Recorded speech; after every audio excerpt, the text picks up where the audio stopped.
Merci, Monsieur le ministre. La parole est à Monsieur Gérard Charras.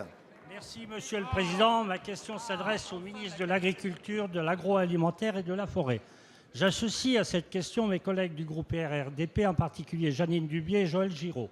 Monsieur le ministre, vous le savez aussi bien que nous, l'équitation française est menacée. Avec la décision européenne du passage au taux de TVA appliqué aux activités équestres à 20%, la filière équine doit supporter une forte augmentation de 13%. Nous courons le risque de mettre dans une situation périlleuse les centres équestres les plus fragiles. Pourtant, dans ma circonscription et mon département, l'Allier, comme dans beaucoup d'autres, les députés de terrain peuvent vous témoigner du rôle considérable de l'équitation pour maintenir la vitalité de nos territoires ruraux. Au-delà des 18 000 emplois concernés, les centres équestres contribuent à la préservation des paysages et de la biodiversité. Ils ont une fonction éducative majeure et avec plus de 2 millions de pratiquants, c'est aujourd'hui un sport populaire qui anime nos campagnes.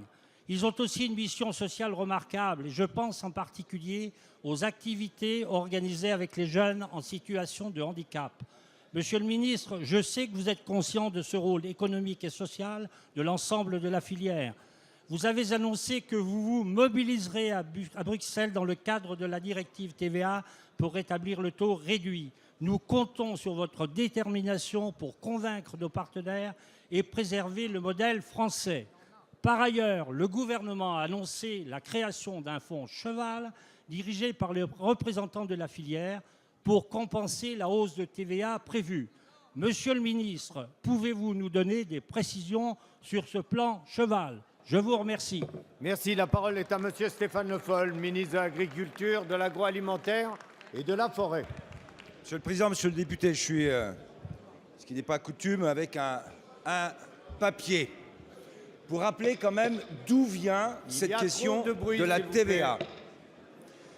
Je voudrais rappeler que cette procédure a été engagée le 23 octobre 2007 par la Commission européenne, que la réponse de la France a été faite premièrement le 22 janvier 2008, que sur les arguments qui ont été proposés par la France, la Commission a répondu le 1er décembre 2009 en refusant les arguments qui avaient été présentés par notre pays. Nous sommes donc engagés dans une procédure de contentieux avec l'Europe depuis cette date et nous avons été condamnés, Monsieur Jacob, le 8 mars 2012, c'est-à-dire juste avant que nous arrivions, nous avons été condamnés. À partir de ce moment-là, nous avons été obligés de mettre en œuvre ce qui a été la condamnation de l'Europe sur cette filière équine. Et j'ai moi-même demandé au Premier ministre, qui m'a soutenu, de reporter l'application pour ce qui était des centres équestres de cette TVA à taux normal pour lui garder ces TVA à taux réduit, que le manquement qui avait été constaté pour la filière équestre dans sa globalité a malheureusement, depuis 1 an, pas permis de convaincre la Commission et nous sommes en procédure de manquement sur manquement, c'est-à-dire à un risque d'amende devant la Commission européenne. À partir de ce moment-là, s'il vous plaît, on se calme. La décision qui a été prise, assumez vos responsabilités et restez calme. À partir de ce moment-là, la décision, alors que je me suis engagé 1 an, avec Bernard Cazeneuve est de considérer que, directive TVA doit, si elle est renégociée, voire remis en cause, ce qui oblige aujourd'hui à ce que la filière équine soit pénalisée. Deuxième point, Non, merci, Monsieur le ministre. 20 millions.